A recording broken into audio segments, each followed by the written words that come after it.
I'm not a scientist. I'm not an expert in footballs. I'm not an expert in football measurements. I don't want anyone rubbing them, putting any air in them, taking the air out. To me, those balls are perfect, and that's what I expect when I throw. I can't throw it on the football. So goddamn hard about holding on. December 9th, 2024, hours from the final game of the Fantasy 2024 regular season. It's now officially time to start talking playoffs. Playoffs? That's right, playoffs. Whether you dominated all year or just squeaked in, doesn't matter now. The slate is clean, and all it takes is 3 weeks worth of heaters until you can rightfully claim fantasy immortality amongst your league mates. Stacks, only 2 more shows after this one. Do you want to dive into a particular game or player or the latest on the potential arrest of the United Healthcare assassin? Hey, let's give assassins their due, right? I want to unpack this a little bit. Pennsylvania might be the epicenter of the news world as they descend upon the potential shooter, not because Pittsburgh and Philly are on a crash course for the Super Bowl, but because CEO Killer, the assassination bay. What's going on? Give me the latest. What is tickling the news wire right now? Have you seen him with his shirt off, this guy? No, I need to, though. Oh, Lord. Oh, my goodness. Is he going to get off? Is he going to be like, we love him, we let him go, the jury finds him innocent for being hot and good shot? He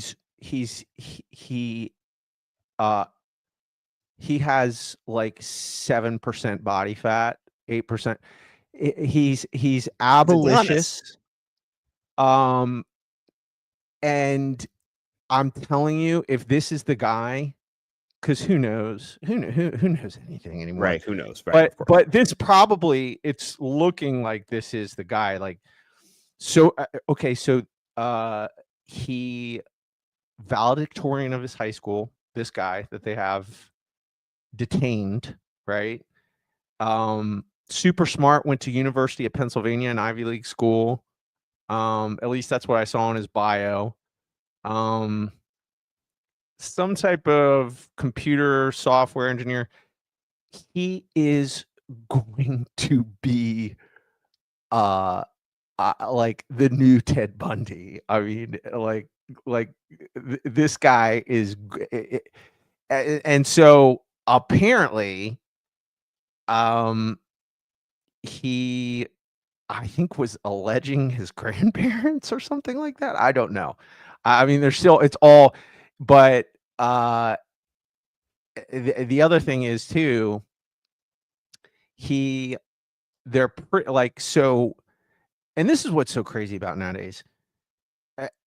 There's so many cameras. I mean, I've been saying this to you privately, like, what is crime going to be like in the future? You're gonna get caught. I mean, that's what was so crazy about this, is it looked so professional.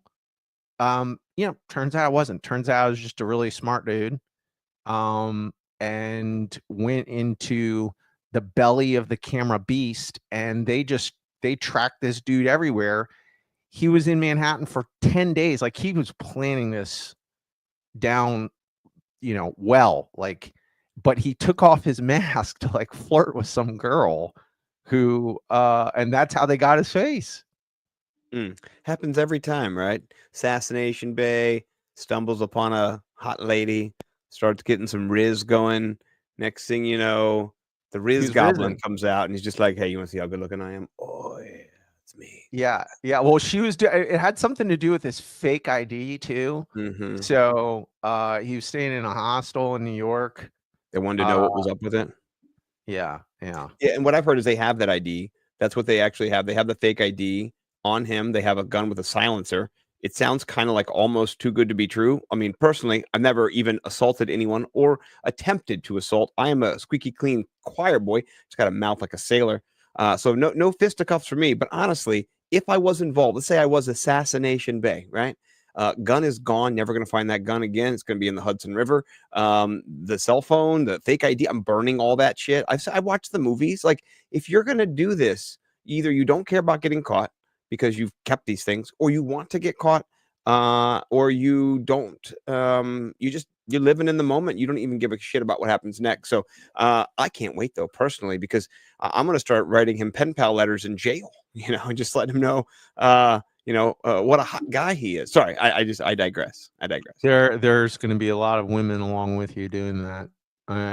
This is going to be a huge, famous thing for sure. That's going to dominate the media landscape for the coming year. It's very intriguing. It is, so many people have been wronged by corporate America in whatever sense it is, particularly healthcare industry. And so people already don't like billionaires and CEOs, and they're probably on the list of who's hated the most right now. I think those are a large group of people. Before it was like abortion doctors or whoever it was, but CEOs, entrepreneurs born in 1964, Jeffrey Bezos. Yeah, like there's songs about guys now, right? Like little kids in my second grade class are singing that song about Jeffrey Bezos. Bill Burr is talking about old clips are resurfacing of Bill Burr talking about the different CEOs who've poisoned people and, violence against it. Crazy times. It really is just I was reading about this guy who got assassinated. He sounded like he was a great dude. I mean, straight up. I mean, he was like beloved. I know that he's part of this. It's my health insurance company. The evil empire, right? It's like Darth Vader was killed. And everyone's like, Darth was a great guy. We all loved Darth. Apparently he really was. Like, he was just like a small town Iowa guy, and good, super smart, and just rose up through the corporate America because the murder machine that he worked at, right? Got it. Well, he was a very brilliant person, but apparently he's just really likable, good guy. I mean, that's what I've been reading about him. Yeah. I wonder who gets humanized the most in this. Is it the assassination bay? Is it the victim, the CEO, or is it the people that are affected by that? For me, that's what I like. I think all the stories coming out about doctors who are pushing back against health insurance companies, who are fighting with them over wheelchairs for amputee patients, just things like that, things that you wouldn't think you'd have to push back against health insurance companies on, but when that bottom line is more important than human life. So I like all these conversations that are happening. I wish we didn't have to have the blood of tyrants on the tree of capitalism every once in a while. And this guy apparently doesn't sound like a tyrant, but it's provoking. It's provoking. But we don't want to talk too much about Assassination Bay because we could just start a whole nother podcast about this in and of itself. It's so intriguing. Maybe we talk fantasy football when the playoffs are starting. Playoffs. Here's the thing about winning your league right now. You said it right. Okay, if you're in the mix, if you're 7-7, I got in one time. I'm not kidding. 5-8. There was a bunch of people that were like 5-8, or maybe it was before we went to 16 or week 18, whatever it was. And I got in, and I actually won. Being by like 0.2 points in there. So don't ever give up. If you're in the playoffs, you got a chair, you got a chip. You're in the game. You can go all in. You can make moves. We're here to help you win. Particularly, you've got two facets of your game right now, right? The wire, and then elevate, mitigate, eviscerate. Who you starting? Who you sitting? How's it going to lay out this week? So we do need to talk a little NFL. I mean, mea culpa, I was so wrong. You were right about Matt Stafford. I did not think that the Bills defense was going to get shredded like that. I thought they would kind of rise up. They're really good against quarterbacks. They're good against wide receivers. You can run against them. So I envisioned Kyron Williams is kind of owning them, maybe 130 yards, 2 touchdowns, and the game kind of being a slower paced game. Holy shit, was I wrong? I got to just say that right away. And then also the Bears. Oh, man. Oh yeah, we both whipped on. Yeah, I gotta just apologize to the good people. What's going on? Oh, magic, a little bit of magic's in the house. I like it. Yeah. No, those are two calls that I just did not see coming. But then on the other hand, there are some calls I did make.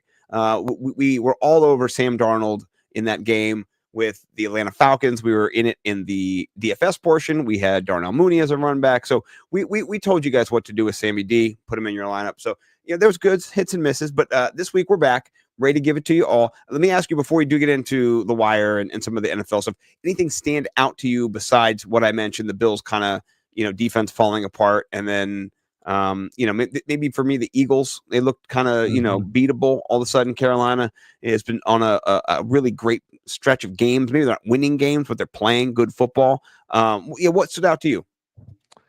Yeah, I think the Carolina game. So I did my don't look at anything until 7:30, which highly recommend. I broke the seal at like 6:30. I woke up from a nap and just it's very difficult to go all the way till 7:30 because you're kind of like, what's the point? I don't know. The point is just delay whatever feelings you like. You can enjoy football all the way till it's over, and then you can kind of look at everything. And I knew that things weren't going to go perfectly for me because I played, I think, 14 DFS lineups yesterday. I played Saquon in 100%, I'm pretty sure, and I played Zach Charbonnet in 100%. So I knew, the combination of those two running backs, it's okay, but I knew I wasn't going to, log in and see $30,000 or something like that. But it did bother me going into just going all in on Saquon. I bought into the historic moment, and I think the Eagles are buying into it too. I do think they are out to make it so that Saquon breaks Eric Dickerson's all-time single season rushing record. I think that's in the cards, and they're going to do it. But the Panthers, we have all this data on them, and they're the worst rushing team in the league. I don't know. They've been playing good. They just keep playing good ever since Bryce Young came back. The whole team is just playing good, and I mean they looked good. They should have won that game. Did you hear about the guy who bet 3.1 million or something like that on the money line? And Xavier Leggett, drops that touchdown. That is a gut punch and a nut crunch. I mean, if you're that guy, this is why I just could never gamble like that. What kind of emotions are you dealing with? Looked like a touchdown to me. When I saw it, I was like, oh my gosh, the Panthers won the game. Well, how about Xavier Leggett? They asked him afterwards. They're like, "What happened?" He's like, "Oh my doggone the ball, man! Doggone he talks like straight out of water. What? Yeah, I love how he talks. You got them creepers down there, and next thing you know, you're like, God damn it, man! I was in that too. In that moment, I was almost up on my toesies. So yes, it's the Panthers game was a great game. It was up on my screen. I had the red zone going. I had a couple other feeds going, and I was watching the Panthers because I have Devonta Smith, and my daughter's not boyfriend was over, and he had Jalen Hurts going in his fantasy team. He was talking about some players too. My poor daughter has found a friend who loves and is obsessed with football. He's trying to show her 5-star recruits who can go both ways on offense and defense. I hear him being like, yeah, check out this recruit, man. He's like 5-star. I'm like, what is this middle schooler doing to my poor daughter? Trying to tell her about 5-star recruits going into college football. It's like, this guy might be in the fantasy league one day, So, but I was watching that game. Peel back the curtain, and they were good the whole game. They were competitive the whole game. They almost won that game. When they got to Young a couple times, he went back to his old chucking self, and then he figured out, wait, I can throw the ball higher. I don't have to dunk it. And he went down the field. He hit our guy Adam Thielen. Great pickup. We talked about him last week. Make sure you get him this week if you haven't already. He's in my my lineup.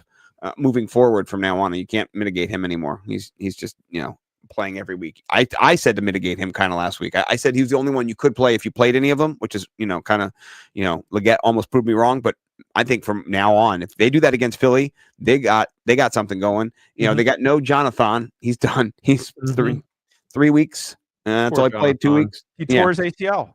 Tore his ACL. Done. Just not great. So poor guy. It. Yeah, it's over for him. So yeah, they're gonna have to throw the football. And you got Leggett there. I mean, he'll catch the next one. And you got Adam Thielen. So yeah. One other game I think is worth mentioning too is man, I love going on X today, Twitter, X, whatever, and seeing all the memes and tweets and whatever they call X things now instead of tweets, like all the material on the devil magic of the Chiefs, because it's just continuous. Yeah, like dink donk dink. Yeah, it's just that was just another. If you go, I think of their 12 wins, I think there's been one maybe that's been more than by one score. Like, it's just the most insane 12 wins you've ever seen. Yeah, just crazy. Yeah, it is crazy. Just nuts in the butts, as they used to say back in the day when we were allowed to say those kinds of things. And I did. I said it all the time.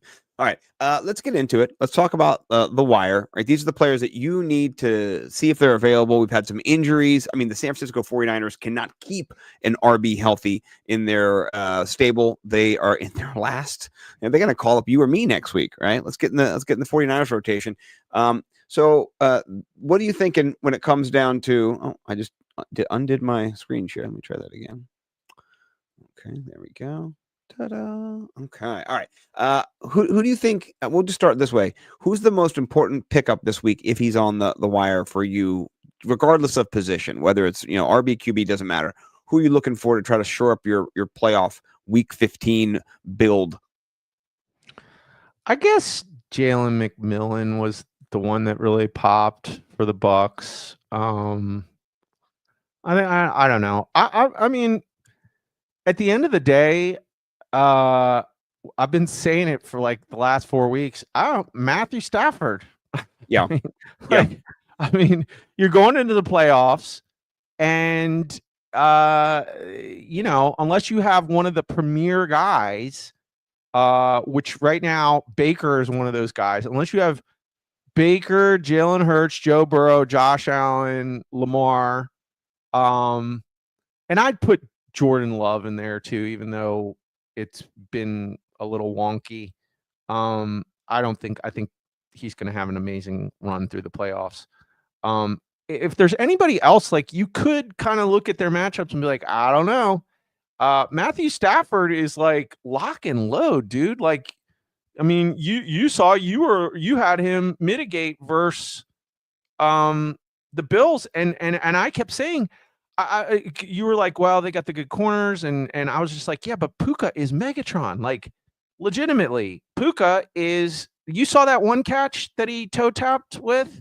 I mean, he is, I don't know, top 3 in the league. I mean, he's so good. He's so good. I can't overhype him. So, and then you got Cooper Kupp. So I mean, Matthew Stafford, to me, maybe it's him. I don't know, him and Jalen McMillan for me, probably.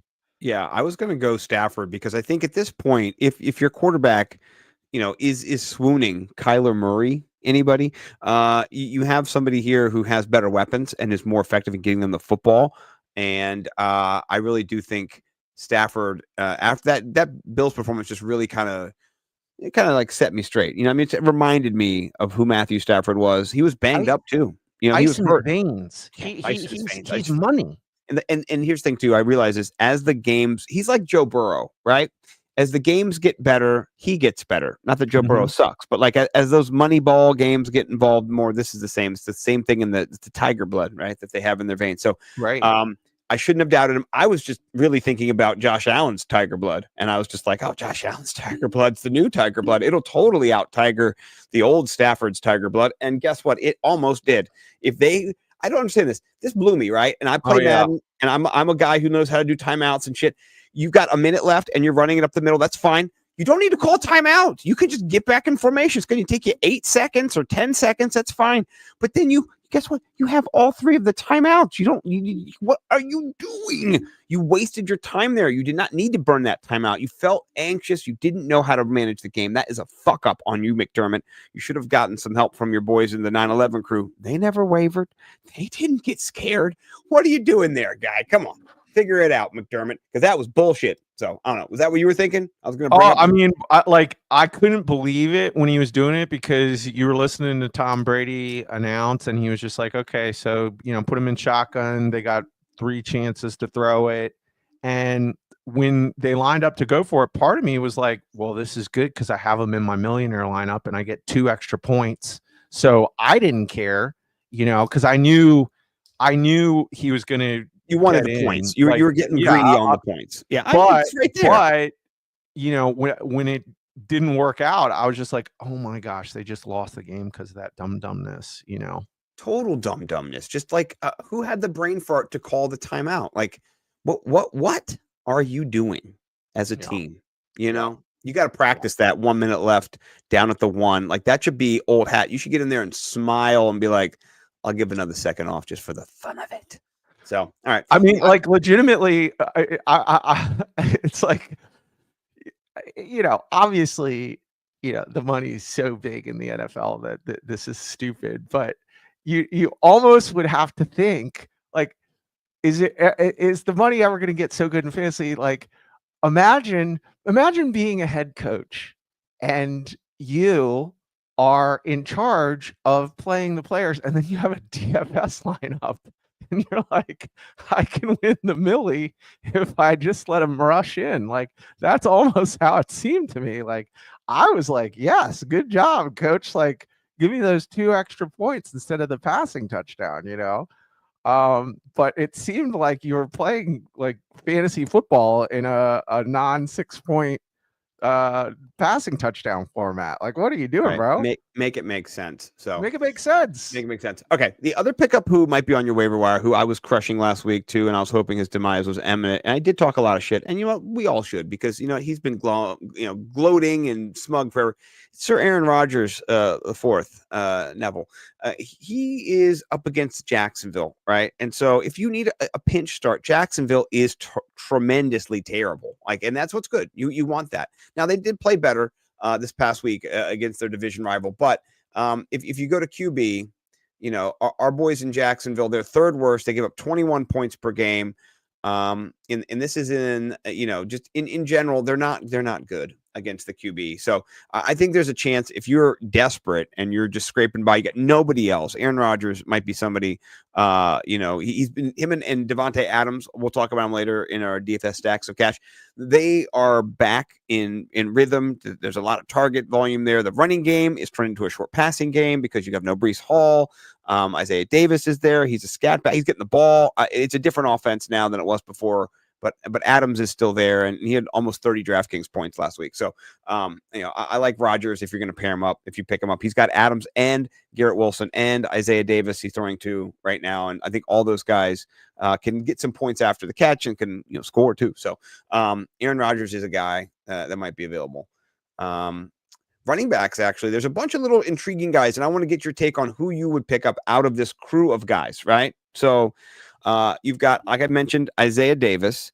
You have Tank Bigsby back on the mend again, doing things like scoring touchdowns. And then Patrick Taylor in San Francisco. If Grendo's out, or Giriendo, however you pronounce it, if he's out for an amount of time, Patrick Taylor, we saw him get some touches. So he might be the guy there. Who are you picking up priority-wise if you need an RB this week out of those 3? Isaiah Davis, Patrick Taylor, and Tank Bigsby. Yes, sir. Yeah, man, it's interesting. I guess I don't know. Safest floor's got to be Tank Bigsby. He got back into the timeshare role, but I think he out-touched ETN. I don't know if he out-snapped him. But that is the red zone back on that offense. So, playing the Jets, that's what you're going to do if you're going to be successful versus the Jets, is use a big, powerful running back. So I'd say for me, Bigsby is probably the most intriguing out of all of them. I mean, it's the Niners, so Patrick Taylor could be great because it just seems like it doesn't matter who's back there. But I don't know. This guy was on a practice squad. Like, is this guy going to come in and get 30 points in DFS next week? Like, if Garindo is out, I mean, a highest ceiling's got to be Taylor, right? Taylor. Yeah. I mean, I think Taylor's the one who in that offense is the most explosive upside, but then he could also not get any touchdowns. They could give it to, Debo or Kittle or Jennings. It could get, no touchdown equity too. So, it does all depend. I think you're right. Upside Taylor, floor Bigsby, and then, Davis has 2 touchdowns. He is the PPR guy, right? It's not Allen. Allen's not. He's a big guy. So, that I like that. 2 touchdowns, 1 passing. He had receiving yards in both games. And I don't know, he outscored Braylon Allen too. So I don't know if you saw his work. He's been putting it in.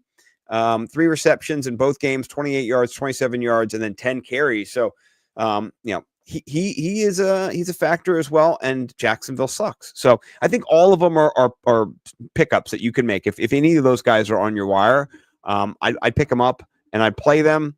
And with a caveat too, that I like your order the best. So I think, it's Tank Bigsby is a solid play. Only problem is that they're the Jacksonville Jaguars. And so I like the Jets offense better than the Jags with Aaron Rodgers over Mac Jones, so that's kind of maybe my deciding factor. So, Yeah.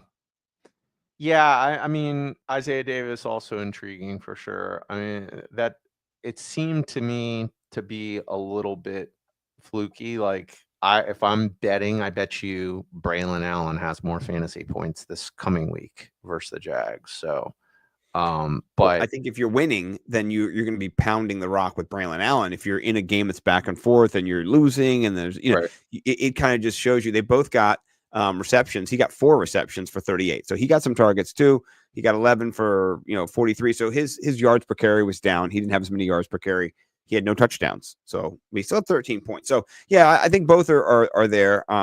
But I do think, that Braylon Allen part is, he's going to steal some of those touches, like goal line stuff. Isaiah Davis didn't get goal line touches. He caught a pass from the 15, 20 yard line and he took it to the house or whatever it was. So, I mean, if he gets tackled at the 1, then we're talking maybe something different. Maybe Braylon Allen comes in at that point. It's a whole nother ball game. And then maybe Breece Hall is also back this week too. That's true. We'll have to see. If Breece Hall's back, don't worry about Isaiah Davis. But if there is no Breece Hall, I mean, I think you should definitely just keep an eye on him. So, wide receivers, you mentioned, our boy McMillan. Yeah, Tim Patrick's around, Adam Thielen, Ray May McLeod, and then we talked about him last week. Should you drop him? No, you should not drop Rome Odunze. We said that we were contemplating, right? There's some chatter, and you asked a faithful question: should you drop him? I said no. He's been getting the targets. We'll see something eventually, and we did. We saw 2 touchdowns, 20 points. Now it's pretty touchdown heavy, only 4 catches, but in the last 4 weeks, he's got 31 targets. I like seeing that. That does help me. I think, if Rome Odunze did get dropped in your league because people are mad at him, he's 60%, so 40%, 6 leagues he's in there, 4 leagues he's not. So just take a little gander. Maybe he's in there. I think he deserves being rostered and snacked up. So his projection this week from ESPN, I'm not even sure what it is. We'll check it out when 12 points. So yeah, you need 12 points. You want 12 points. And that's not a bad projection. And he's got a good matchup too. So, all right, those are my thoughts. Anybody for you stand out at wide receiver out of that group that you're just kind of, if McMillan's not there, that you're scooping? Ray McLeod. He just continues to look good, get work. He seems like he has that kind of low end flex appeal, Yeah. So, I mean, he had 11 targets last 2 weeks. Actually, last 3 weeks, if you combine, he's at 27 targets. It looks good for him. It's not even like he's getting a bunch of touchdowns either. So he throws a touchdown in there, and he's jumping up another tier as well. So yeah, I like that. Find Ray. all these guys all year, by the way, you want to know how cutthroat our league is and just how good our league is? None of the players on the wire are ever available in our league. We'll come to our screen. We'll talk about most of them, and we can't even pick them up ourselves. So I like being in a sharp league. So, all right, last before tight end or before our defense, tight end. There's a few guys out there, deep dives for tight end lovers out there who need something. What are you thinking, Collins? I'll let you start off. I mean, we said to pick him up last week, Juwan Johnson. He's still out there, and he's good, man. Like he's a pass catching tight end, like legitimately. Now Derek Carr, he might be injured, so I don't know if I would start him this week, but yeah, I definitely would snag him. And then if Will Disley's out, that guy Stone Smart looked really good, man. So those are the only two I was really keen on. What about you? Yeah. I'm a big fan of Juwan Johnson. I do want to just show you. This is what Derek Carr did. What are we doing? What are we doing? He jumps over his own man, in between his man and the defender, and then, hey, you know what? I'm gonna go down face first. Dude, that guy, I cannot even.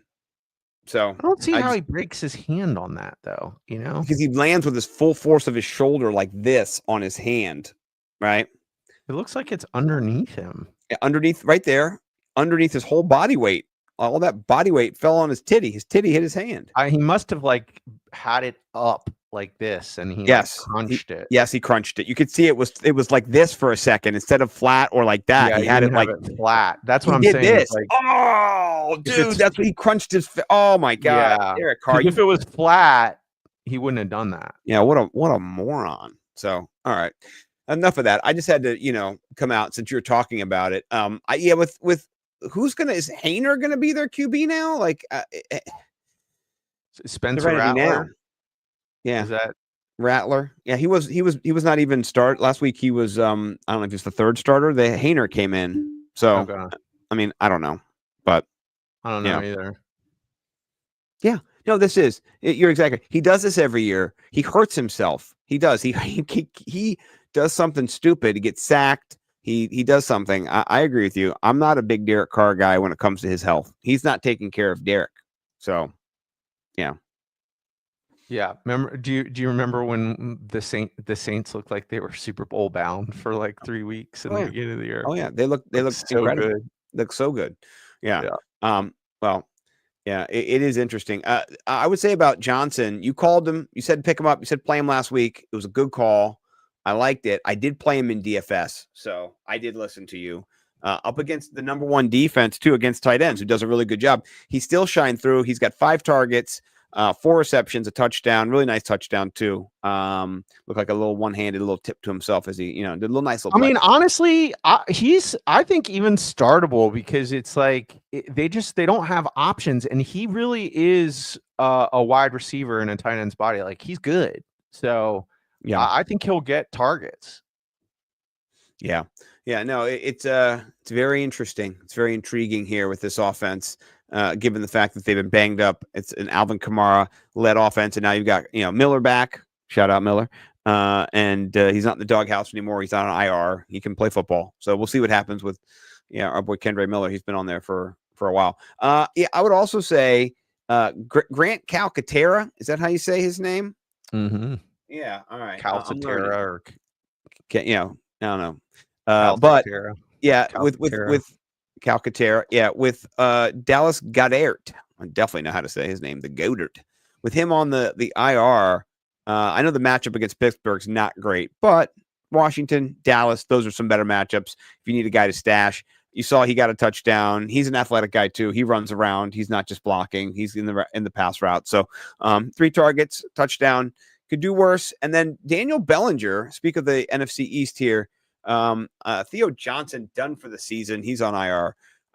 It's the wrong Jets. Yeah, there we go. So Bellinger's kind of back in that role, and you go, it's gross. It is gross. 7 targets, gross. 7. Baltimore's a tough matchup, but they don't do great against tight ends, honestly. So you could do worse if you're in these pinches, kids. Right? Here's Baltimore against tight ends. Where are they at? They're right here. Yeah, they've given up 825 yards, 3 touchdowns, so 75 receptions. So yeah, they're not one of the better teams. They give up 13.5 points per game. So I mean, if you're looking for these little suckouts, those are some of the options. Yeah, and then the Disley thing too. Stone is right. If Disley's out, that's almost it. Just that offense. None of the receivers can catch the football. I just watched drop after drop after drop. So Stone's smart. Stone Smart was making plays. Yeah, he was making plays. 3 for 3, 54 yards. Yeah, 18 per rep. Yeah, I'm in. Yes, sir. I am in. I like it too. All right, defenses. Who you grabbing? Oh, sorry. Who you grabbing on the defensive front? The only one I wrote down, spoiler alert, they are my elevate defense as well. Okay. I'm going Commanders versus the Saints without Derek Carr. Guarantee you the Commanders are going to be on your waiver wire. And I think they just smoke the Saints this week. And I think the defense plays well. I think they're just, they're going to get sacks, turnovers. Yeah, I'm expecting a bloodbath. So. Yeah, I like bloodbaths. You know what? Speaking of bloodbaths, I don't know if they're going to be this way all season, but Dallas has played pretty well against the Giants in general, and they got the Giants coming up on their schedule. They rank 14th, which is not terrible. The last, couple weeks, 10, 27 against Washington, by the way, 19. Cincinnati should be a clusterfuck today because honestly, Cincinnati they offense out the ass. That's what they do. They're really good. I love that. But Carolina, Tampa Bay. Oh, they're not playing the Giants. God damn it. Never mind. They're playing Carolina. It's not going to be too bad. Carolina's, ascending, but never mind. Take me off.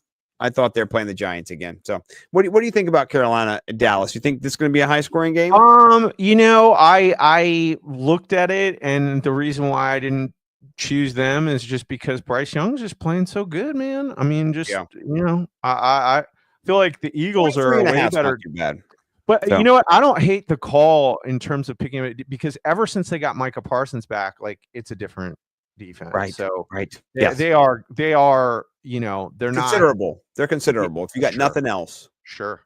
I thought they're playing the Giants again. I guess I misread the show sheet I made, and I was like getting a big happy boner to play them. So no, they got to play young Bryce Young. Well, hopefully they do well. All right. Next segment, we're going to roll into elevate, mitigate, eviscerate. This is our take on start, sit, and then cut. We're just a little more modern, a little more cutting edge. We're not going to say we're progressive, but we did think of this ourselves. This is our baby. Anybody saying I'm elevating or I'm mitigating or, eviscerating, just know it came from your boys, Scotty Stack Simpson, Mike Cash Collins. We invented this. We went through and wanted to get some unique names for our segments, and we didn't want to just, do the old tried and true start sit. But this is what it really is. It comes down to who you're going to put in your lineup this week at the different positions. We go through each one. These are guys that we want you guys to kind of consider, take a second look at. If you have a chance, maybe even pick them up and plug them in, like we said. So I like to let Mike Cash Collins himself lead off in this segment. So hit me up. Who is your QB that you are bringing up from the dust bowl in your basement on the bottom of your roster to the top? Okay. Before I say that, it does roll off the tongue, elevate, mitigate, eviscerate. And, it's so funny. Whenever I hear any touts ever substituting start, sit, or cut, when they're talking about, what to do in a particular week with a particular player in a particular situation. Every now and then I've heard lots of different people use each one of these words before, and I always get so excited because I'm like, hey, that's Fantasy Millionaires lingo right there. Like you're speaking our language. You'll hear people just be like, hey, you should mitigate them this week, or I just got to eviscerate that guy, or we're going to elevate him. And then you're just like, hey, you're a Fantasy Millionaire, baby. Come on. Welcome to the team. All are welcome. We love all. We want to enhance the experience. We want the language and the diction and the way that you enjoy it, just to second nature, but also to get a little bit better and be a little bit more thoughtful. So, all right, let's talk about our QBs. QB. I am excited for this matchup a Okay. lot. I'm very excited to see Sean Payton coming off the bye and Bo Nix playing the Indianapolis Colts. That is my elevate QB for the week. I mean, he's second right now, I think, in the betting odds behind Jaden Daniels. It's between those two guys. He's just surging as of late. And the great thing about him, man, is that you have the rushing aspect to the game. So I think that this is going to be a game where he goes to that, next gear again. And, he's going to get you 50 plus rushing yards, some TDs. And I think this could be a good game. But the Broncos D is a problem. It'll probably put him in favorable situations versus Anthony Richardson. So, give me Bo Nix versus the Colts this week in playoffs, dude. Yeah, I like this because, your Bo Nix is coming off of your bench, and sometimes it's a little hard to pull the trigger on guys who haven't been playing for a week, who have had a bye. You kind of just, put them back in. I agree with you. I think this is the matchup for it. I like your call. My guy is somebody who, maybe you have not mitigated him. He's been mitigated for us a couple times. He's been hanging around. He did not play great last night in the matchup. And that is one Sir Patrick Mahomes, right?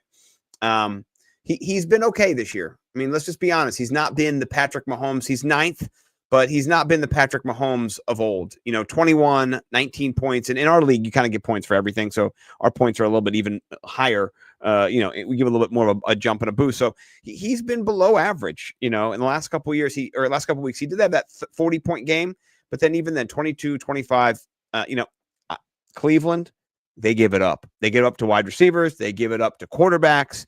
They got Jameis Winston. He's going to turn the ball over.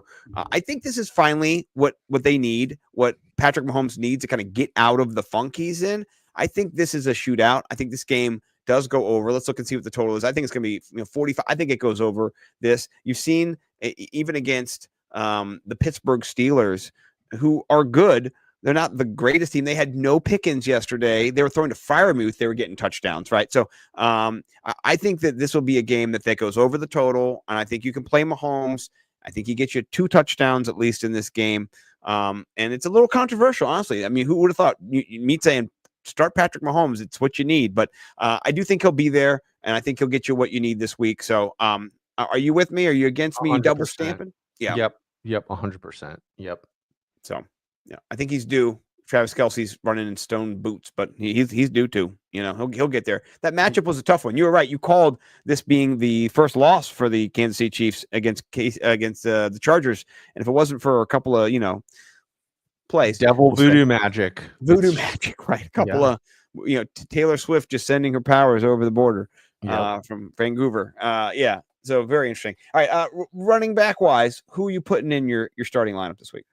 Man, back to this Saints game. I'm so excited to put Brian Robinson in every single possible lineup this week. I think he has a monster game versus the Saints. Came back 2 weeks ago now and broke like a 40-yarder on one play, and he was injured. I remember that was like a scary start, and you just didn't know. It was like, oh man, should I start Brian Robinson? He was dinged up, played phenomenal, and this is a way better matchup. Like this is a juicy matchup for what the Commanders really do, which is they're a dominant run team. So dominant run team versus a run funnel defense. Give me Brian Robinson all day, week 15. Yeah, no, I love that call. I think this guy's got you 20 points in him this week. It's I think the Commanders, they're going to be pulling away a little bit in this game too. So, oh man, yeah, benching Chubb. Chubb's been an enigma this year though, so I can see benching Chubb. My guy is somebody who we did talk about, right? And so it is a little bit dependent. It is Patrick Taylor for the San Francisco 49ers. And it does, kind of hinge on Garendo and his health. But if this is the case, I think you got to put him in your lineup this week. I think that just, you saw a little bit of the volume, but I like the Rams. I think you can run against the Rams. I think this is a matchup that'll be 28-27, 34-32, something like that.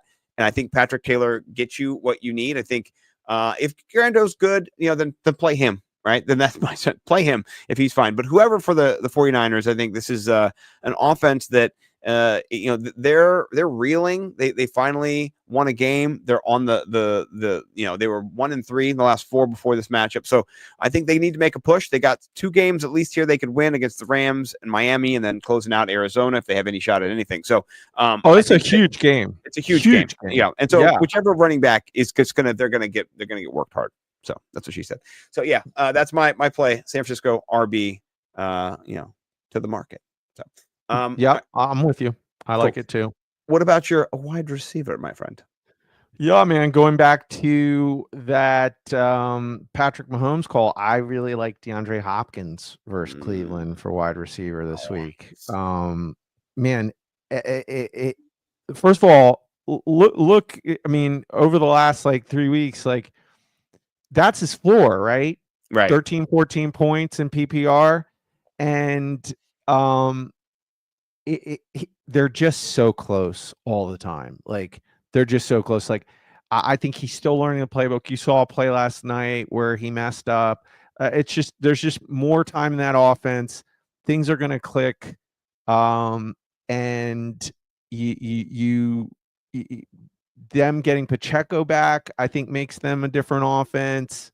It's going to open things up more. I think getting, Juju Smith-Schuster back on the team and then him being the second option opens things up more for Hopkins as well. I'm really excited this week for DeAndre Hopkins. I think this is a nuke goes nuclear week because I'm with you. I think Patrick Mahomes has a great week, and I think it's because of DeAndre Hopkins. I do like that. I like the Shakir call. I told my wife to start Shakir last week. Okay, not the best ever. I mean, pretty good, but yeah, I think this is a Shakir week as well. So yeah, good call. That's our boy. That's our boy Mark. So shout out Mark. Glad you found us over here, and we will not be going anywhere. No OBS issues anymore. We're here. Thankful to Joe Pond and the crew at Fancy Six Pack. We're chilling. We're on ice. Like a 6-pack, right? We're staying here. Okay. My guy, I mentioned him earlier. It is Sir Roma Dunze. All right. And I know it is a bit of a risk, but this is the thing you should know. All they're doing is throwing the football now. That's just what they're doing. They have to throw the football. They need to figure out what they have next year. I honestly do not think Keenan Allen will be around next year. I don't think that's in the cards for them. I think they're in a rebuild, and they drafted Roma Dunze number 1 in the first round, and they also drafted some guy named Caleb Williams. So that is the focus for them. Like I mentioned earlier, his touches have been increasing. His targets, in the last 3 weeks, he's got 31 targets. So I like this. I like where it's trending. And then Minnesota, oh man, Minnesota, they give it up. Right?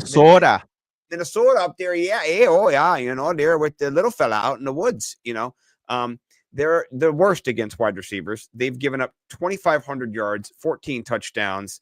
They've given up 193 catches, the most. So those things are all really good. And then QB wise, they're not too bad. Where are they out here? Oh, maybe they're pretty bad against QB.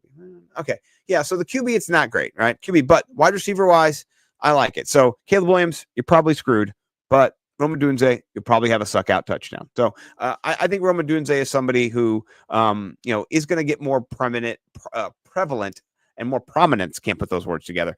And in the offense. So it's a little risky. What do you think? Hey, 2 of the 3 wide receivers are going to score points. So which 2 they are, you got one of them's not going to eat. Maybe 2 won't eat. So, but I'm nervous. I'd be nervous about starting him in the playoffs for sure. So, Yeah, it's true. playoff episodes, I definitely like to go more with locks. Yes, I So know you do. me personally, I don't have any playoff teams where I have to think about starting Roma Dunze, and if I did, man, I'd be nervous. But like you said, the matchups there, the targets are there.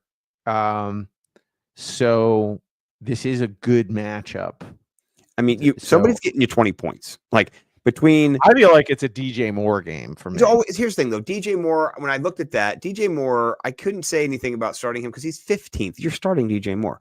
I know. I'm just saying. I feel like Keenan. I feel like it might be a Keenan Allen game, right? You know what?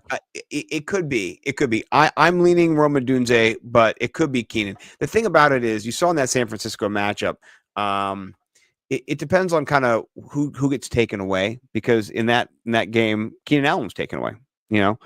And they also kind of mitigated Moore a little bit too. So somebody gets Moore was squeezed. dinged up as well. So. Yeah, he was. And so if he's not healthy, I mean, that's helpful for a Dunze. So watch the thing. I'm just putting out my 2 cents. I could be wrong. I'm just adding my thoughts to your thoughts. Hey, listen, I like Mark's elevate better than mine, Shakir. But here's the thing for me. All year I've been playing it. You've been playing it safer. I play it on the edge, right? I try to give you those fringe guys who maybe like Alec Pierce or no Alec Pierce. Don't play him this week, right? But I think Roma Dunze, I think you do. I think he's getting a little bit better. And 31 targets in 3 games. That's or 4 games. That's good. I'll take it. So all right. Tight end. Whose end is tight for you, my friend? Yeah, I mean, I feel like I've been trying to make tough calls, but I am modifying. You're safer than I am. I don't know. We could go back through the shows. I mean, I have my list. Like, I've definitely missed on players because we all have. Yeah, but I'm saying like I think last week like I had Tank Dell. You know what I'm saying? Like, or 2 weeks ago. I mean, I've been picking people that are fringe guys. Like, that's what I'm trying to do. But I do think in the playoffs, I am more like looking at safe. If you're in the playoffs, they are still probably like, I think DeAndre Hopkins is. He's fringe. Like he's not necessarily. I like his match. This one, I feel like this one is even more less fringe. So all that to say, I'm gonna elevate David Njoku. So, the volume and targets over the last 2 games with Jameis has just been insane. Well, he's got 30 targets. If you don't start him, you should go to jail. Yeah, you know what I mean? You should not be allowed to play fantasy football if you do not start him. Yeah, I do feel like it's a little bit of a cheapo call, but hey, way not to live up to exactly what you just said. I know. I think you should start Jesus Christ on your God team this week. He's looking good off the waiver wire. Yeah. Well, I mean, listen. I'm teasing. I tease. I think it's a great call, and I love David Njoku, and he's in my TD parlay last week. So, I'm putting it out there in terms of this is my elevate. So yes. If you have Cade Otton on your team and you have David Njoku, if you have Travis Kelce even and David Njoku, I'm saying David Njoku, like that's who I'm rolling with. Yeah. It's just a money start in week 15. I feel it. Okay. My guy's a little bit fringer, but I think he has been getting better, and it's TJ Hawkinson. In the last 3 games, he has 20 targets. He's averaging about 7 targets per game, and he's got 14 receptions. So he's averaging about 5 receptions a game. So I like this. He's yet to find the end zone, but he still has a 20-point performance. And earlier in the season, he has a 15-point performance. I do like him this week against Chicago. They've been not terrible against tight ends. They've been okay. But, I mean, you saw what George Kittle did. You saw what the middle of the field was just wide open against the Bears. So I think in this matchup, I like Minnesota to win and to score. And it's going to be in Minnesota. and Chicago's a bad team, and I like the Hawken monster. So it's more fringe, you know what I mean, for sure. But I think, yeah, Juwan Johnson, you doing all my work for me here now. Okay, I was gonna say Juwan Johnson's my other guy. If you want to play him, you could play him as well. We talked about him already though in our segment of who you could pick up. So I think if you have Juwan Johnson and you pick him up, play him. If not, I would consider Hawken monster this week. I like it. Yep. I mean, it's fringer. Like, that's the thing, is like, I'm grasping in some leagues for guys, you know what I mean? Like, you're just hoping guys you picked up are going to come out and come through at the end of the season, you know? Mm-hmm. So, yeah. Jameis is going to get 100 interceptions, I think. Yeah. That's a great call. Yeah. And we'll all love him through every Even single more. one of them. Well, I mean, listen, he said he was asking God to deliver him from pick sixes. And then I told my daughter that, and then she goes, "What's a pick six?" I said, "The thing that just almost happened 2 minutes ago with the Pittsburgh Steelers, when they almost took it back for another pick six." And the whole time he's trying to, like, "Lord God, let me tackle this guy. Let somebody tackle this guy. Not another pick six." So no more pick sixes, Jameis. Yeah. I mean, that's the Steelers too. Like, this will be I think a way funner game versus the Chiefs, dude. Oh, I agree. Steelers are I mean, the Steelers can't, or the Chiefs can't do what the Steelers can do, and that's generate a pass rush. Right. We saw it last night. Justin Herbert, the first half, didn't even get touched. So I think the Browns could beat the Chiefs for sure. Oh, I think they're gonna beat the Chiefs. So yeah, let's pray for that. 49-51 point game. Yes, huge game. Like, let's have a good game. Come on. Right. Let's have a game. I think Jameis will make it so it is a good game. I do too. All right. Who's your elevate at defense? You mentioned them earlier. Commanders versus Saints. Yeah, I'll tag along on that one. I messed up my call. I think I said the Cowboys, and I don't think I'm kind of down with that. But yeah, I do think that's a really good call, and they're available. They are 21st in our league, so they shouldn't be somebody, unless you got some smart guy looking ahead. They're on a bye too, so no one's really rostering defenses on buys unless they're Denver, which I am rostering. So, well, they're the number one defense. Yeah, I yes, have Denver on a few teams, and did not drop them. No, I'm not dropping. They're playing the Colts this week. I like that. It's a good matchup. Mm-hmm. But I mean, anyway, I don't want to brag, but I got the bye, so I'm not playing this week anyway. Now, listen, you want your Fantasy Millionaire co-host to not be playing. You want him to be winning. He can, take a week off and just focus on helping you win. I don't need to worry about myself. I'll be around next week to help myself win. All right. Mitigate. This is an important segment too. These are players that are fringe as well, who we've elevated previously. So you might go, I'm not going to play that guy. But we've told people to play them. So if you hear somebody you might not play, that's cool. We've told people consistently to play them. And I'm going to start off with Mitigate, since you got to start off with Elevate. And that is at QB. We love him. He's doing a great job. But Russell the Muscle Wilson this week, I'm a little worried about Russ Bus. All right. Pittsburgh seems to be rolling. They seem to be doing really well. And I'm, not against them. But I do believe that there's an interstate rivalry game this week, and Russell Wilson is going up against Charlie Day would tell you, in the same state. There's two towns in the same state. What? I just found this out today, right? Charlie Day would let you know, Philadelphia and Pittsburgh in the same state, blowing his mind. They're playing Philly, right? If you didn't get to all the references, it's sunny. They're playing Philly, 42.5. They're 5-point underdogs in this matchup. I think they're going to have to throw the football, but I don't love it for us. I think there's better matchups for other QBs we talked about too. Matthew Stafford, get him in there. I think this time Russ just takes a break. That's all my thoughts are for this. What are you on Russ this week? Because, and that's what's so crazy. Is it Pickens dependent? Like, if right, Pickens it's Pickens dependent, but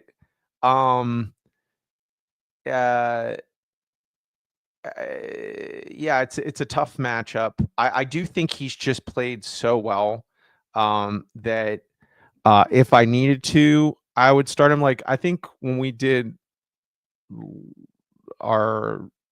I don't know. No, he wasn't part of our rankings last week.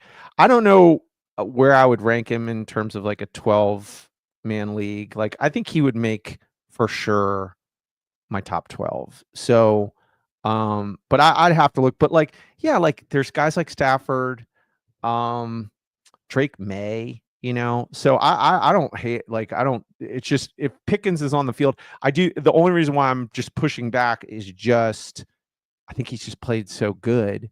And he played so good even this past week with kind of like a garbage, without Pickens, really. Right, but he So played a garbage team, though. Cleveland's garbage, though. In a way, their defense is not very good. They just kept scoring on them with nobody. yeah, yeah. Well, I think so. I'll say some of that Cleveland fantasy stat though line is due to Deshaun Watson. Like, that defense is not as bad as, as their 2024 fantasy stats show, right? Like, it's Deshaun Watson just ruined that team. So Right. I think their defense is actually a good defense, but so I that's all I'm just saying is I think, but again, I think it's Philly, so it's a tough Yeah. matchup, and I get the sentiment for sure. Who are you mitigating, by the way? Hey, listen, this guy is was like right there with Jordan Love going into this season for people I was most excited. Didn't end up getting him on any teams. Is, I don't know, cuttable. CJ Stroud. I do not like CJ Stroud in week 15 versus the Miami Dolphins. I mean, their whole formula for success, man. Like, they got Joe Mixon, and they win games. There's no reason not to to abandon the formula. Like, this guy gets 3 touchdowns every game, and CJ Stroud has just not looked good. He's just looked just regular. Like, he does not look like how he looked last season. Well, let's just say this: since my boy Stephon Diggs went down, right? He has 5 touchdowns in 7 games. Right. Before that, and Nico Collins is back, but before that, and he'll do better, right? But before that, when you had most of his receivers healthy, he had just so many more touchdowns, and so it's been a defensive slog, it's been a running slog. He's had yards, but not touchdowns. And I can double stamp this. I think it'll be a good game, and Nico Collins will get his. You always play Nico; he's the best, but I can definitely see him not getting you there, and that's not what you want. He's definitely mitigatable for sure. And I haven't played him in weeks. I'm in one league, didn't play him in weeks. He's been on my bench. So yeah, for sure. I like that. All right. Running back, let me tell you who I'm going to be mitigating here at the RB position. It's tricky. Last week we were talking about elevating this guy. It was DeAndre Swift. He's been the most elevated and mitigated player on the show this year because it's just been a roller coaster ride with Chicago. We did say to start him, or I said to start him last week. I did too. And sorry about that, guys. He still get 14 carries, 15, 16 touches or looks overall. San Francisco came to play despite not having Bosa, and they did a good job. This week against the Vikings, they're good against the run, and they rank the opposite of that. Let me see here. Yeah, they are 4th against the run. They've given up under 1,000 yards, only 6 touchdowns rushing, a couple of touchdowns receiving, but still, like, that defense is good. I don't like DeAndre Swift this week. What are you doing with Swift? Are you playing him? Are you sitting him? How are you approaching him? Yeah. I feel like I don't think I'm gonna have him in any real playoff teams minus my dynasty team. And then there's just so many people in that, like, so many positions in that league. I probably will play him. I do think some of this past week may be due to the fact that he was beat up. But yeah, the matchup's not good, man. So, like, if you have the luxury of not starting him, yeah, I would move off him as well. I mean, his yards per carry the last 3 weeks, 2.3, 3.5, 2.7. It's not even his fault. The offensive line is terrible. He's getting touched in the backfield before he even gets the ball sometimes. It's not good. I don't blame him. I blame the scheme. I blame terrible coaching. The coach is getting fired. The quarterback's coach is now the head coach of that team. right? The guy who signed up just to hang out and help Caleb and just be like, we're a visor and be like, you should roll out to the left a little more. He's now calling everything. So it's a little bit, tough. And I think he's trying to get Caleb the ball. That's his guy. He's trying to throw the football. So yeah, Swift kind of, unless he gets the PPR work, which the last couple weeks, not that great. Without it this week, those points matter. Didn't get you 10. And so yeah, sorry about that, kids. So I'm out on Swift. Who's your guy to mitigate this week? I'm going Nick Chubb versus Kansas City. When you were just showing, I'm continually mitigating running backs versus Kansas City, and then it's crazy because you just never know. I mean, he could suck out 2 1-yard carries. So, but it's the playoffs and. Yeah, seeing the timeshare with him and Jerome Ford, and seeing Jerome Ford looking good in the last game too. I'm sitting Nick Chubb in week 15. Yeah, I mean, as good as 2.8 yards per carry can look. Yeah, but combined 2.8 for Ford, and then 4.4. That's not bad. He did have 11 carries. I do like that. Coming off 21-13. Yeah, I mitigated Gus Edwards and played McCormick Grill. So no, McCormick, sincerely. I did play him. So I understand that defense KC is real. It's not a joke. Yeah, okay, I'm with you. All right, wide receiver. Let's jump to wide receiver. My guy is all of the Packers wide receivers. All of them. Just every single one. I don't know what to do. Jaden Reed, 0 points last week in a game where there was 34 points scored or 31 points scored. I don't understand. Christian Watson, he's ranked 65th, and he had finally got that big game. His Will Fuller game, didn't even get a touchdown though. So, I mean, he's 150, 0, 67, 114. Seattle is good. They are good. They've been shutting friends down, particularly wide receivers. Let me go down to where they rank. They rank not too bad right here. So they've given up only 1,700 yards. They're playing a lot better of late. Let's look at the last 4 weeks. Yeah, they're third best the last 4 weeks. They've only given up 325 yards in, I think, 3 games. So I like that. That's really good. I know they have a bye in there too, so maybe in 2 games, but they're playing well. I like Seattle. So I'm mitigating the Packers. I just cannot trust them. I mean, Jaden Reed, what's he gonna do? I mean, is he gonna get you 20? I don't know. So I'm just, I'm burned. Are you shell shocked too, or are you getting back on the Jaden Reed horse? So I get it. Here's what I will say. I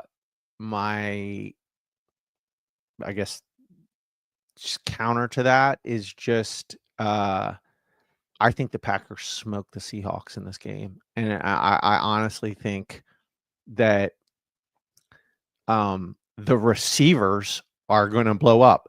Which ones? I don't know. So I totally get what you're saying. Like, I mean, we talked about it with Keenan Allen, DJ Moore, and Rome Odunze. Like, it's even worse now. Like, there is no who you going to pick. Like, right now, it seems like Christian Watson has emerged as the alpha. Like, it's just cycling between Dobbs, Jaden Reed, Watson, and then you still have Dontavian Wicks. Like, all of a sudden, like, Jaden Reed is only playing third downs. Like, what is going on? So I get that, and so I probably am going to be nervous to maybe sitting Jaden Reed on a league I'm going to be 11-3 in.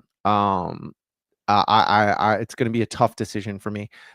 My only thought is though, I think the Packers win this game handedly, even though the Seahawks are good and they're a good defense. I just think the Packers are really good. Like, I think they're going to be good. So that's intriguing. Oh, yeah. I like that. All right, who's your mitigation for wide receiver? I'm going Devontae Smith versus the Steelers. Again, it's kind of like the same. It's just, risk tolerance. Dude,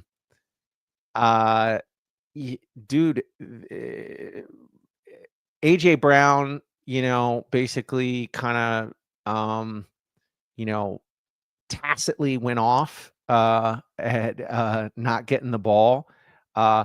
I think whenever he does that, he gets the ball. Like he's gonna Right, get the right. ball. Like He's a diva. He gets upset and it the works. Saquon Barkley show will continue, but they're gonna make sure that AJ Brown gets his this coming week. So to me, it's just a risky play. But I really honestly buy into the fact that like every time AJ Brown makes a stink, it works in his favor, and I think it's going to work because he is not getting the ball enough, like 100%. Like I think they're going to make a concerted effort to force feed him the ball when they're in passing situations, and then meanwhile, you know, they it's the Saquon Barkley show. Like it's not going to stop. Like they're going to keep doing what they do. So, Devontae Smith seems like a risky start. Yeah, I feel you on that one. Thankfully, I made the buy, so I'll be sitting him this week. Don't need to worry about that. Maybe next week I'll take a look at that. But yeah, I agree with you. In my Thurston Hell, the first little voice here, I agree. I mean, AJ Brown is the god of that team, and he's been kind of neglected the last couple weeks. He's not seen the target share that he's seen before. 10, he had 15, so it's a 30% reduction. That's not good. That's not good. So I think, at Pittsburgh, I could see him getting 7 receptions, 120 yards and a touchdown. I think that guy's a beast. You saw Judy. He's a beast. I think, different receivers, but both can just man up against these guys and do what they need to do. So I'm into it. I think AJ Brown forever. He's not benching him, but I think you got a really good play there. Maybe we'll talk about him in the stacks of cash later. We'll see. All right. I did have a hard out. I think I'm going to cancel that and just not worry about it and just send an email. But with that being said, because you can do that kind of stuff, right? Yeah. With that being said, let's jump into. I've been worried about it for about 20 minutes. I'm not even worried about it. Let's talk about you mentioned him earlier for mitigation. You're talking about maybe not starting him if you had a tight end, and you actually threw him under the bus to me, which I thought was great. And that was Mr. K. Dotton himself, right? K. Dotton, dude, he's been a beast. Oh, right? yeah. No, I'm with you. The Chargers, though, they lock down tight ends. They don't give a fuck. And, you saw it with Kelsey. He had some catches, but no touchdowns, not getting loose for those 40-yard runs and things like that. So I think this is just a matchup. It's hard to not start him.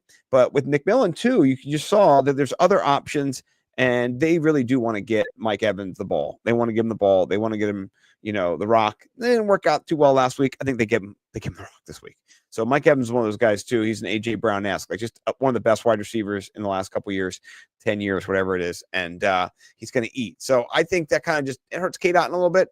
I think if you're going with him, you're rolling the dice. He only had 4 receptions. He did turn one of them into a long gain, but still no touchdowns. And the last 4 weeks, 20, 29, 21. Okay, that's awesome. But then 8, 4, 6, 10. Who do we think is dead?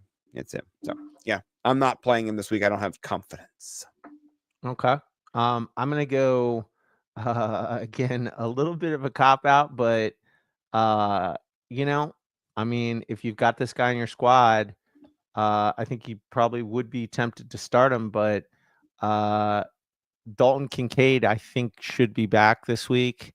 And if he is, I'm not starting him. So yeah, Lions are number 1 versus the tight end. Now, Dalton Kincaid is a little bit different on this offense than he's they have a scheme set up to kind of force feed someone with his skill set.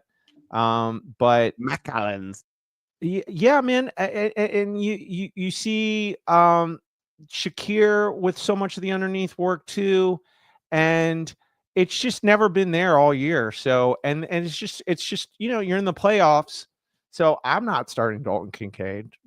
I don't care. I don't think this is the week where he has this big bounce back week. No. You're not going to come into the offense and there's all of a sudden up against the Lions, right? Go to town where you have not been successful all year. I'm not risking the biscuit on that. So, all right. My next sit is in defense. I thought about this for a while, and it's tricky to sit anybody at times, but I think I'm going to sit the Chargers against the Bucks because the Chargers are a good defense. I mean, they've been a good defense all year. They rank 6th in our league. But there's just something about Tampa Bay and about Baker Mayfield that the total's 46.5. And it's a -3. It's in, LA, beautiful. It's not going to be raining. It's going to be just a beautiful 4 p.m. game. I just, maybe 46 is kind of high for this game, but I still think that Baker gets there, and I think Bruce Irving heals up and plays well, and Mike Evans. It's just a tougher game for them. So I'm just not really into this matchup for them, and I'm mitigating them and maybe trying to find somebody else to play if I have a defense and I need to kind of get a streamer. So Yep, I'm with you. Excellent.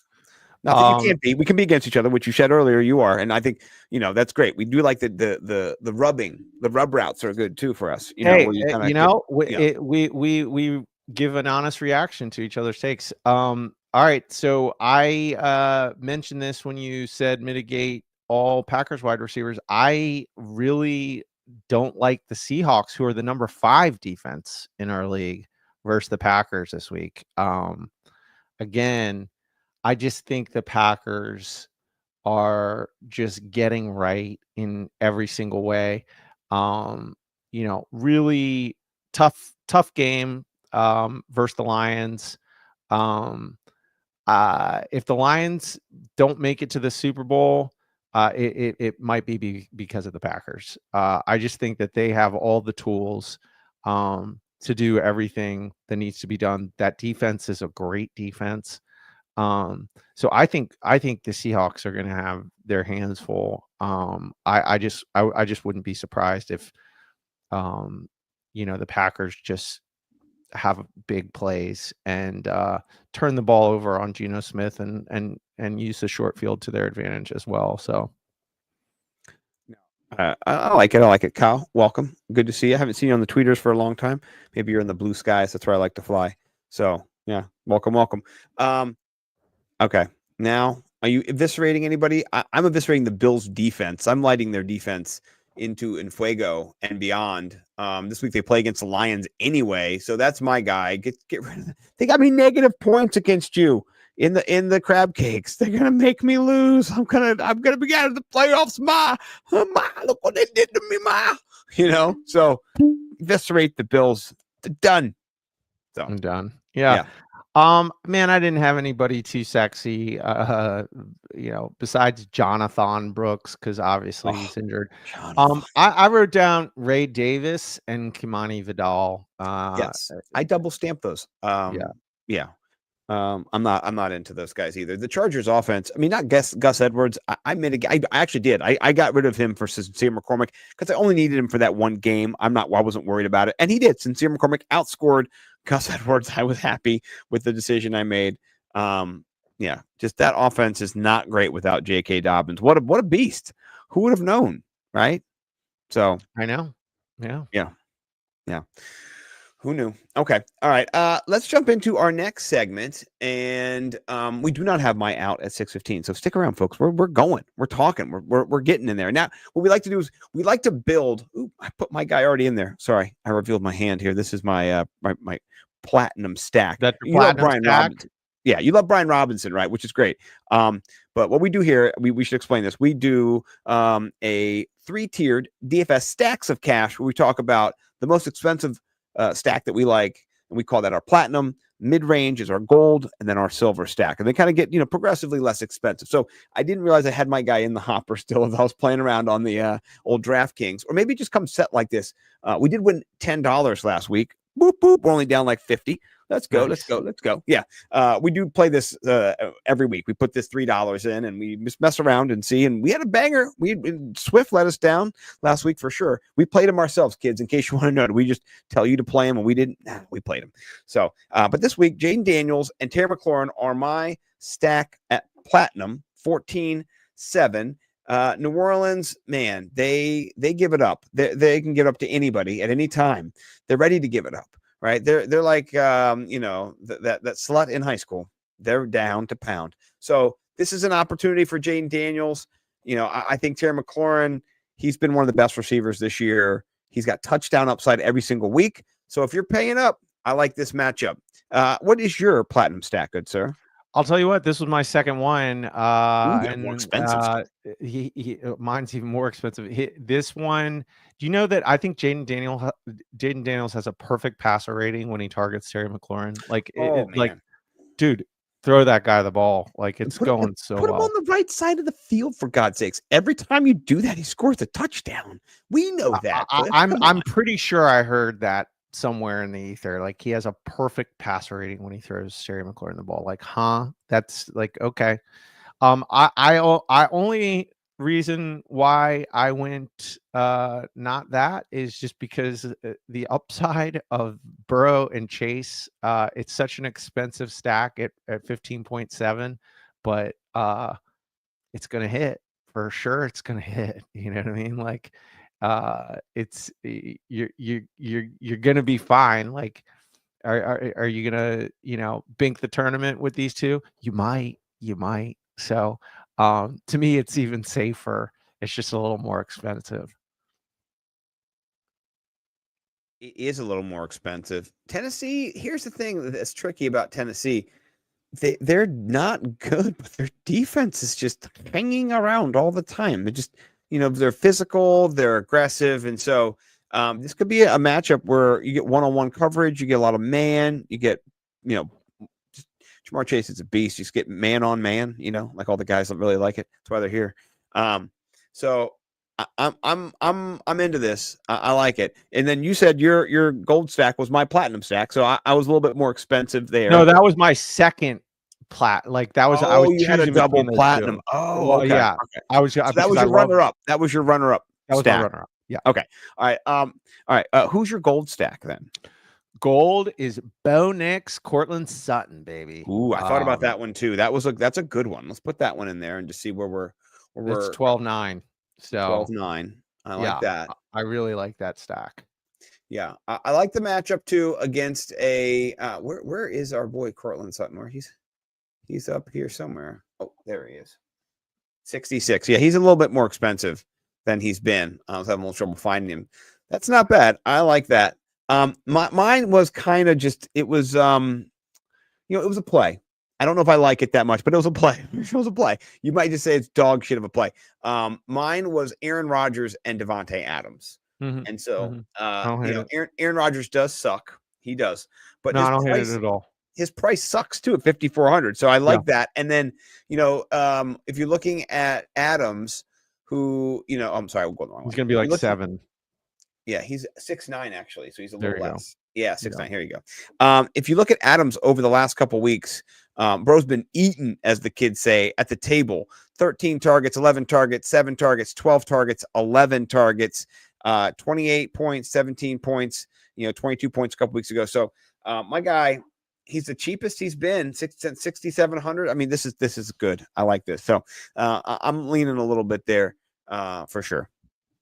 Yep, I'm with you. I'll tell you what, this might be the funnest, easiest way to build and get whatever we want. My silver stack is Bryce Young and Adam Thielen.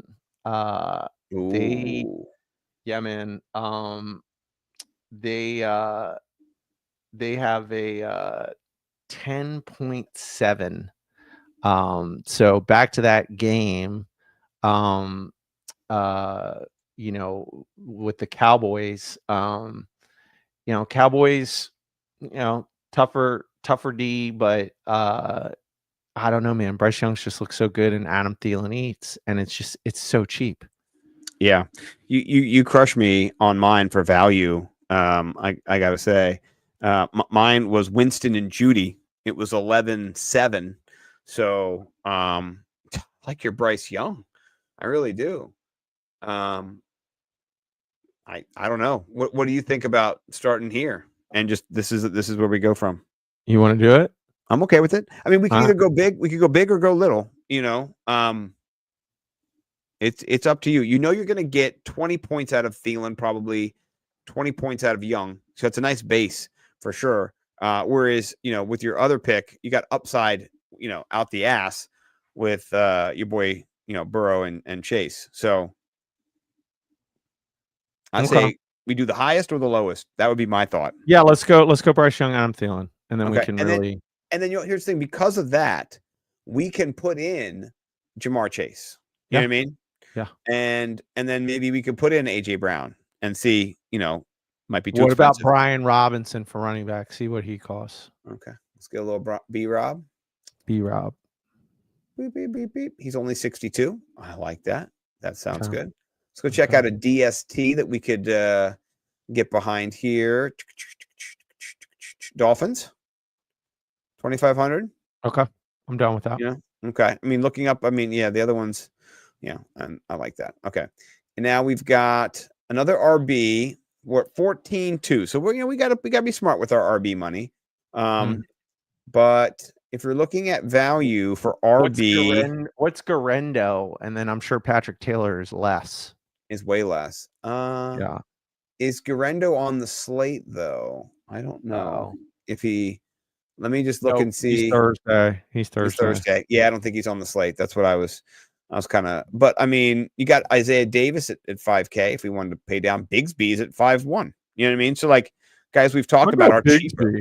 I'd go Bigsby at 5-1. Okay. Yeah. Now we've got 9-1 for our next two. So let's look at our tight end. We could do a cheap tight end like Schoonmaker or something against Carolina, 3,300 or no, what's his name's back?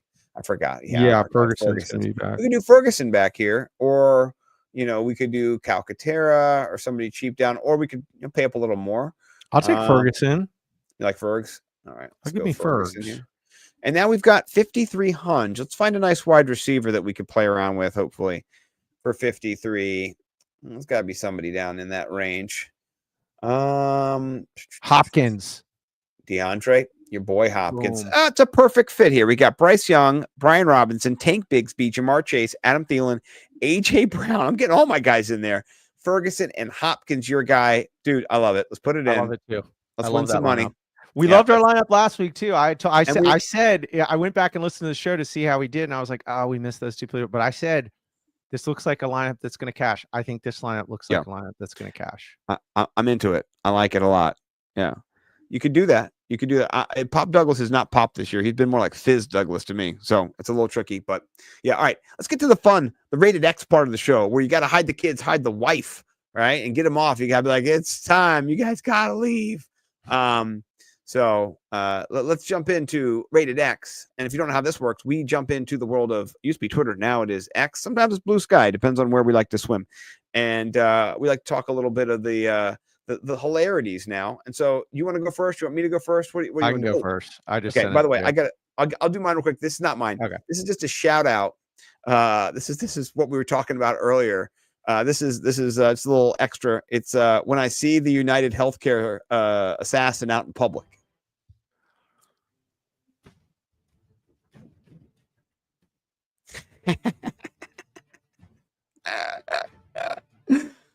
Oh, I love that. So I thought that was a funny one. That I just had to get an extra in. I had to see if I could get it in there. So okay, that was just per our talk earlier about the assassin. You got yours in there? I'll pull it up.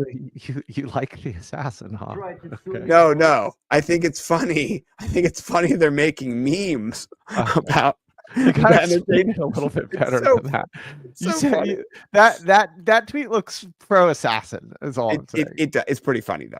Yeah. Okay. Yeah. There's been a lot of pro assassin tweets. So yeah. Listen, you got to set it up that you are enjoying the pro assassin. I am enjoying all of the tweets. Like, listen, when the submarine that because the way you just threw it on there, it was just like, when I see the assassin, I was gonna dap him up like he's Bruce. No, it's so funny how they're basically calling him a Batman type character. Yeah. I like Assassin Bay. I like Assassin Bay. I did start that. So all right, this is me. You gotta turn this out. Me explaining my 1 year gap on my resume, and hide your kids, hide your wife for this one for sure. Okay, good. I had a woman. She tried to sue me for rape. My father died. A guy totally financially destroyed me. I had experience with gay people, and these gay people tried to. They tried to. How do you say that? like force me to do stuff, or otherwise they will tell. No, I'm not. Oh shit. See, guys, if you go to the deepest of the deepest, and you survive, then you can fuck life, baby. You can fuck life, and you have a boner. Love it. Power. I had a woman. She tried. That's a crazy year, man. You had a woman who accused you of the R word, and then your dad died, and then you got swept up in a gay carnival, and they seduced you, and they made you do things that you wanted to do, and then you felt bad. Blackmailed you. And then they blackmailed you. It sounds like you went to the Diddy party, and you just got released. Yeah. So mine's not as interesting as that one for sure. That one's, yeah.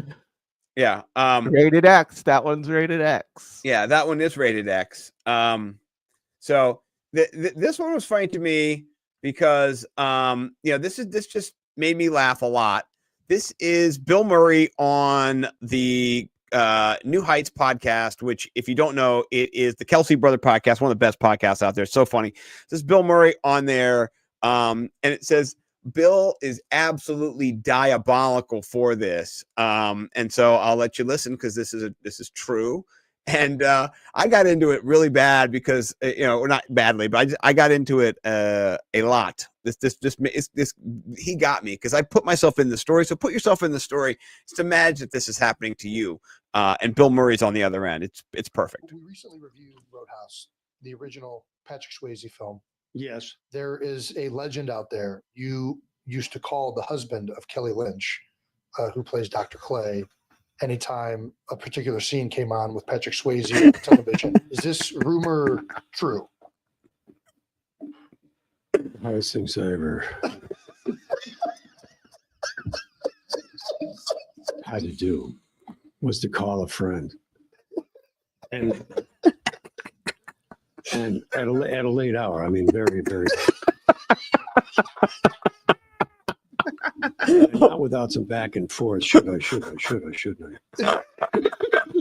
And as a friend, I did not identify myself, but I just said, "Hey, as a friend, That's a friend. I think you should probably turn on TBS right now."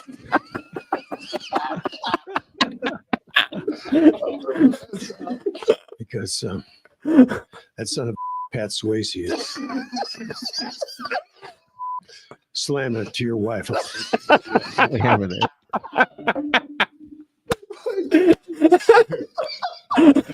Swayze, may he rest in peace. There are a lot of wonderful things. A beloved guy, but that was wrong with it. That's so funny. That's why you're the legend, man. So I just gotta say that was Bill Murray, man, what a guy. I think you win, but I it was close. It was very close. It was a close one. Yeah. I was crying. So All right, you'll love mine. okay. I'm just putting it saying in. I'm putting it in.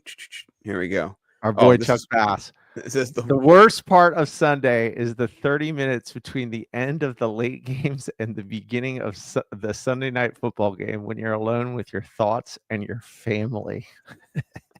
and guilty. Look who's already liked this tweet. Yeah. Oh, Yeah. your boy. I loved it. I love Chuck Bass. Chuck That's Bass. a good one, right? That's a good one.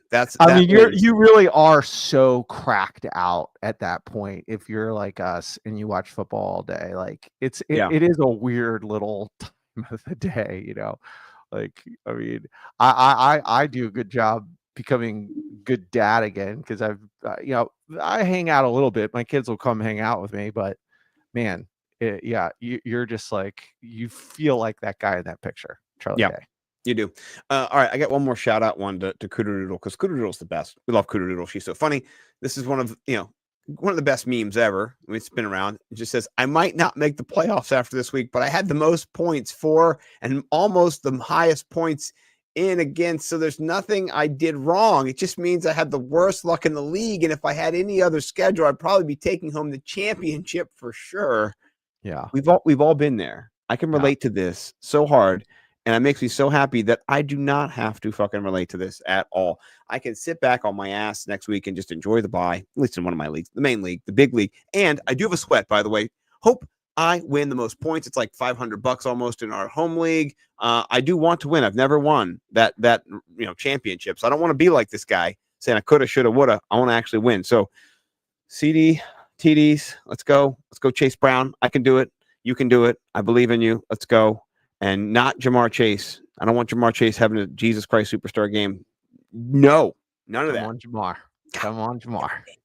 All right. Well, this has been great. I love it. We're a little long today, but man, it's my favorite thing to do is to talk to my best friend for 28 years, whatever it is, and to talk fantasy football. So we're going to do it again. We'll do it. We do it all the time anyway. Even when you guys aren't watching, we do this. So glad you could join us. Colin, you want to get us out of here? Yeah, man. War, heartache, elimination in the playoffs to all your opponents in week 15. Peace and love everywhere else. Yeah. I hope you win. Let us know.